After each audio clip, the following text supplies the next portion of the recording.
بسم اللہ الرحمن الرحیم۔ السلام علیکم۔ روزانہ واقعات سننے کے لیے اس چینل کو سبسکرائب کریں۔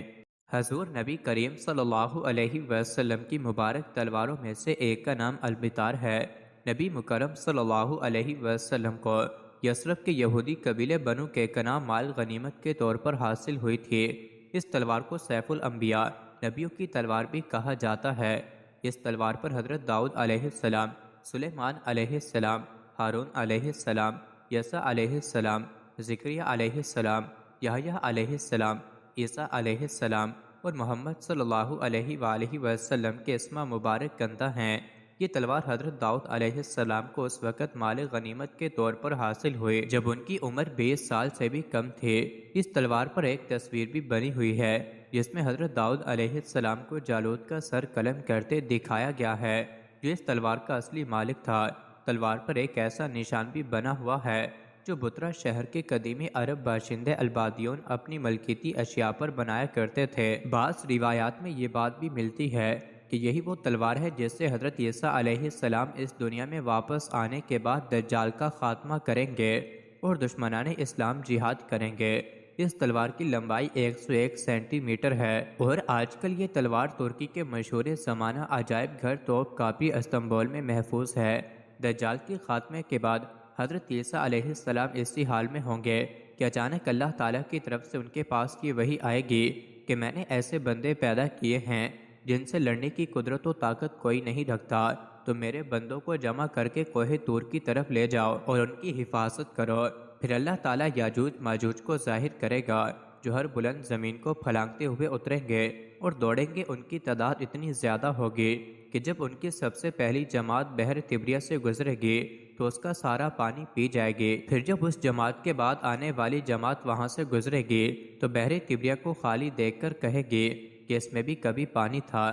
اس کے بعد یاجوج ماجوج آگے بڑھیں گے یہاں تک کہ جبل خمر پہنچ جائیں گے جو بیت المقدس کا ایک پہاڑ ہے، اور ظلم و غارت گری، اذیت رسانی اور لوگوں کو پکڑنے قید کرنے میں مشغول ہو جائیں گے اور پھر کہیں گے کہ ہم نے زمین والوں کو ختم کر دیا، چلو آسمان والوں کا خاتمہ کر دیں۔ چنانچہ وہ آسمان کی طرف اپنے تیر پھینکیں گے اور اللہ تعالیٰ ان کے تیروں کو خون آلود کر کے لٹا دے گا تاکہ وہ اس بھرم میں رہیں کہ ہمارے تیر آسمان والوں کا کام تمام کر کے واپس آئے ہیں۔ گویا اللہ تعالیٰ کی طرف سے انہیں ڈھیل دی جائے گی، اور یہ احتمال بھی ہے کہ وہ تیر فضا میں پرندوں کو لگیں گے اور ان کے خون سے آلود ہو کر واپس آئیں گے۔ بس ان میں اس طرف اشارہ ہے کہ دجال کا فتنہ زمین محدود نہیں رہے گا بلکہ زمین کے اوپر بھی پھیل جائے گا۔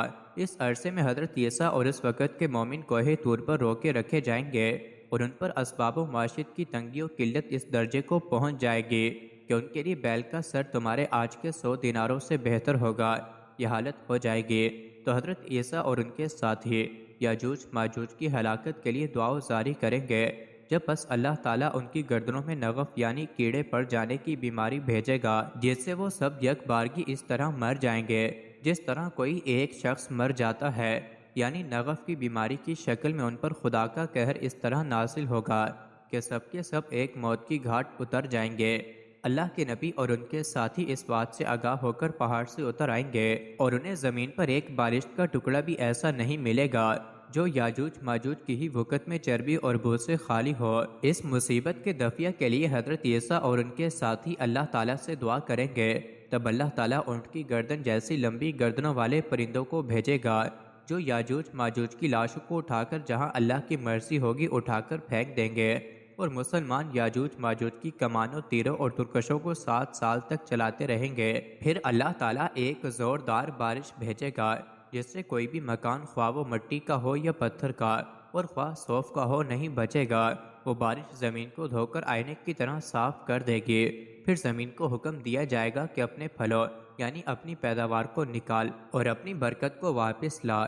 چنانچہ زمین کی پیداوار اس وقت اس قدر بابرکت اور با اضطراب ہوگی کہ 10 سے لے کر 40 آدمیوں تک کی پوری جماعت ایک انار کے پھل سے سیراب ہو جائے گی، اور اس انار کے چھلکے سے لوگ سایہ حاصل کریں گے۔